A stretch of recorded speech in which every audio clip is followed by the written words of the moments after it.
Happy Tuesday, everybody. Listen, we have a very polarizing, controversial WCNC Charlotte to go today.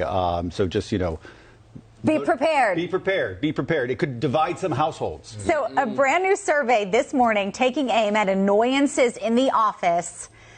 And evidently Gen Z might be the common factor. So we're talking about 20-somethings here. If you're not familiar, that's sort of the age group here. And this is 20 to 30? So that's me, definitely. Right, exactly. It's actually pretty wide. It goes down to teenagers, but in the office settings, we're talking about 20-somethings. Yeah, okay. So according to the survey, 29% of Gen Z is the worst generation to work with. There's 20-somethings out there. Most say the biggest factors were a perceived lack of work ethic, complaining, and a sense of entitlement. However, Gen Z respondents say, listen, folks, we don't have a poor work ethic. Instead, we see it as establishing healthy boundaries in the workplace. They also note, and I think this is important, it is up to the employer, the company, the boss, to adapt to the next generation of workers. Wow. So tell that to the people at top. This morning, we want to know, what do you think? Do you agree with this? Do you not agree with this? Is Gen Z behind some of your biggest annoyances at work? I feel like when I was in my 20s, I was always scared to set healthy boundaries, which wasn't always a good thing. But then you get older, and I feel like the generation before us did the same thing where they said, well, back in my day, you guys get away with X, Y, Z, and now we're the ones going, well, how are they getting away with X, Y, Z? I was just saying, do you think that? I mean, like, because you're a couple years older than just a couple. Yeah. So, but I mean, have you noticed that each generation, each one, you're like, okay, these bunch of wimps, or like, is it? Yes, I have heard him say that. Because you probably say that about You've heard me say it about me. Yeah. Oh, Sarah, you get 5 hours of sleep. I get 4. Oh, okay. To an extent, yes. Yeah. But it's like that. Well, when I was in my 20s, I worked with people much older. I was very intimidated, very humble about it, and listened and learned. That's what I was brought up as. That back in the day, you listen to your elders, and not necessarily emulate them, but learn from them. Yeah. Don't try to tell them what to do. Well, I've noticed Gen Zers, the one thing is they just don't take it. Think about that. The salaries are lower. It's not as much, so they're only going to work for as much as they're getting paid for. And they're not afraid to just leave. And there's also only certain things, like what can you do? You can't fire them for actually just doing whatever your cap is. The bare minimum? Yeah. Hey, do you know what? I don't think that's all the case, though, because one of the hardest working people here at our station is Gen Z. So Gen Z correspondent Jeb Goldman. Well, I was about to say, I don't think it's fair for us to have this conversation right now. Right. Even though Larry is very fringe Gen Z. Yeah, we needed a Gen Zer. So we actually need something none of us qualify. So Jeb, come on. Come on, bud. Yay, Jeb. And we love Jeb, and we think he's a hard worker. So you can speak on behalf of your I'll do my best. Your Larry, I'm backing you up here. Step up closer. Yeah, here, I'm a seat at the table. Here, move this. In the light. Making my Gen Z brethren proud here. So you do, you're a morning show producer. You also do Flashpoint. You're a jack of all trades. I try. You do a little bit of everything. Okay, what are your thoughts on this study? Well, and I understand where they're coming from. I do. I see a lot of Gen Zers, and I think it makes sense how some of what we do can be perceived as, not as hardworking. But the way I like to see it is we're just the first ones to ask. If you were our age, wouldn't you want more PTO? Wouldn't you want a better work-life balance? Sure. I think a lot of people listen to the generation before them, and they were like, oh, we're just going to do what they did. That worked for them. Our generation was just like, we'll ask. And people started giving it. So, now people are like, work-life balance. That's a big thing that my generation covets, and I think it works. The pandemic affected that mentality, too? Oh, absolutely. I think because of the Great Resignation, it gave Gen Zs graduating college and earlier on in their careers a little more power because they were like, well, we don't want them to leave. That's who's holding us up. So I think that gave them a new level. Put your mic on. You? It's hitting this. He was on a roll, Sarah. Okay. Let the man speak. I should have had Cody. Good. I was going to say, don't worry about it. Sorry, Cody. But no, I think that's what gave Gen Z the negotiating power that has kind of essentially snowballed into this perception is we just kept asking, we kept getting, and now it comes off as entitled, as needy, as like they don't want to work as hard. It's very self-aware of you. I like to say. Do you think Gen Z? Do you think your feelings are hurt more easily? No, because I promise you, I'm saying in general. Oh, and I honestly, because I talk to my friends about this a lot. Like they have jobs where they're off at noon. Like my girlfriend, she has happy hour at 2 o'clock with her company because they asked. They're like, can we do Wednesday happy hours? And they let her do it. So no, I think in 10 years when we're the next generation, whoever's after us, I can't remember what it is, they're going to have something even crazier. Gen A. It's going to be like, no work, just happy hour. They're just going to have the best time ever. Okay. We have it's work good. at 2 o'clock today.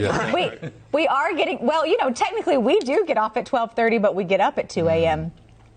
Joy Mott saying, they used to say that about my generation, Gen X. See, I do feel like that. That it's just complaining about the next generation. Melissa said, I don't think it's generational so much as it's personal pride and worth ethic. I'm Gen X. I'm so old. LOL. The millennial over here. Well, I also think it depends. You're the elderly millennial, the right? The elder millennial, yes. I'll put it on that end. But for you, I think that you're at a point is like you're one of the harder worker Gen Zers. But then there's a lot of people that I've gone out to, like, say, even like a fast food place. A lot of people won't even talk to you. So I think it's kind of like a wide spectrum that maybe there's certain ones that are a little bit more hard worker. The other ones kind of hit different molds across any generation. I think this is also important, especially for people who work maybe with some Gen Zers, is our upbringing was so much different. We were chronically online. We grew up with streaming and Twitter and Instagram and all this kind of stuff. So actual in-person interactions are more difficult. Now, factor in COVID during college, very formative years, we never had any of those interactions with people older than us. A lot of people didn't get internships. So their first exposure to the office, you are witnessing real, like for me, my first one was here. So that kind of changes. And doesn't he have a good personality? Well, I try. I think one of the consistent problems that and I just outside our own personal experience, but also speaking to other people in other workplaces, is the feedback element is a real challenge because, especially in this industry, but in others too, we were used to very direct feedback to the point of where you're crying in your boss's office. And you don't say anything back. You say nothing back, and you say okay. So I think that's like an ongoing struggle in a lot of workplaces is how you provide feedback and how it's going to be received and still be productive, because whether you're right or not, if it's not going to be received, it doesn't matter. What do you think, though? Because I think something that was sort of drilled into us early on, and probably much more so the generations before us, was the idea of delayed gratification. As in, at the age of 25, 26, you're never going to have a good job. Like you're going to pay your dues. You're going to work a holiday. You're going to work weird hours. You're going to get a coffee for somebody. And that's just, you're going to keep your head down and you're going to keep on going. And then it's going to be probably till your 30s before you can start getting paid. Is that a thing? Because it gives the impression that somebody at 25 years old thinks that they should have their dream job immediately. Totally. I want him to respond. Okay. Well, it's just really, and I think it's interesting because that is a real thing. I mean, if you talk to people who are 23, 24, 25, they want the next thing now. I mean, I have friends in different industries who've been promoted 3 times, and I've been out of college for a year and a half. Yeah. So people are going for it. They think it's experience isn't what it once was to my generation. They're like, if I can do this job as well, I should be making a certain amount of money. I should be in a certain role. Well, I think the world has changed because what we're seeing, especially in this business, when I came along, you guys came along, at a certain age, if you didn't start out working in Charlotte, you started working out in Market 200, Market 150. Now, people are coming out of college and they're getting jobs in Charlotte. The world has changed, so it's obvious if you can get a job in Charlotte out of college, you may have a little bit of attitude about, hey, I'm good enough. I'm as good as those people have been there for years. And I would say, like, good for you, but I think where I get confused, or maybe there's a dissonance between the two, is that the expectation that you deserve it, or that at 26 you should have your dream job. When I think I worked weekends for 10 years, and then like I didn't get to where I'm at right now just a few years ago. But going to Jeb's point with social media, and I've read articles on this, that this generation wants the immediate satisfaction because that's what they've gotten with social media.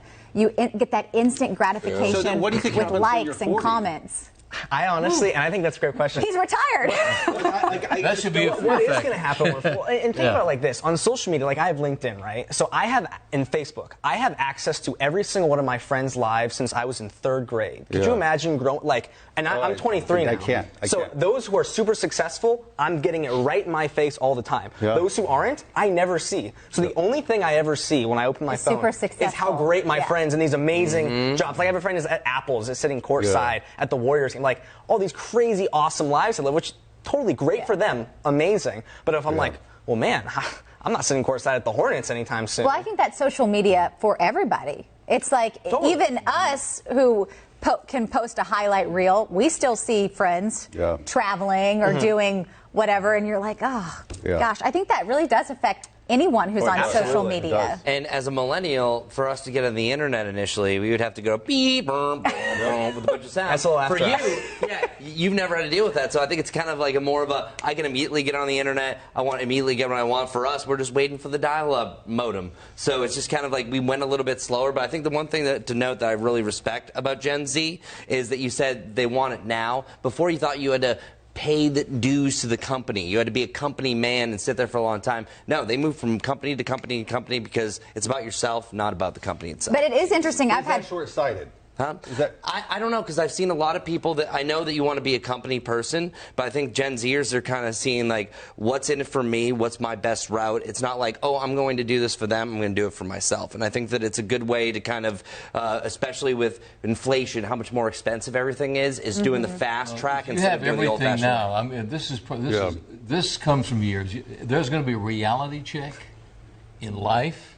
A recession. A big reality check. Yeah. I think that could be the downfall of all this, because there could be a time when you may have to struggle, when you have issues, you have family issues, or you see someone in your family you have to take care of. You may find out that, wait a minute, I need to help them. Yeah. I need to give back. And yeah, I think it's great to have self-gratification, but I think there's also a give and take, and there's also respect for a company. And if we don't have loyalty to companies, we're not going to have long-term companies. Yep. So I think that's the reality check. One day you're going to find out, well, maybe. But are companies being loyal to you anymore? Yeah, well, increasingly you don't have pensions and things like that. So like companies have become less loyal to employees in a lot of cases. Yeah, and I'll just raise one more thing. Like, I'm very lucky to work for an amazing company, and I love it here, but I have friends who've been in companies that... You've learned well. Right. No, it's like, I really, I scored out of college. I have a lot of friends who didn't, and they work bad hours, and they don't make what they should, and their company doesn't treat them well. And instead of being like, oh, I'm just going to stick it out and do it, they're like, I can just move...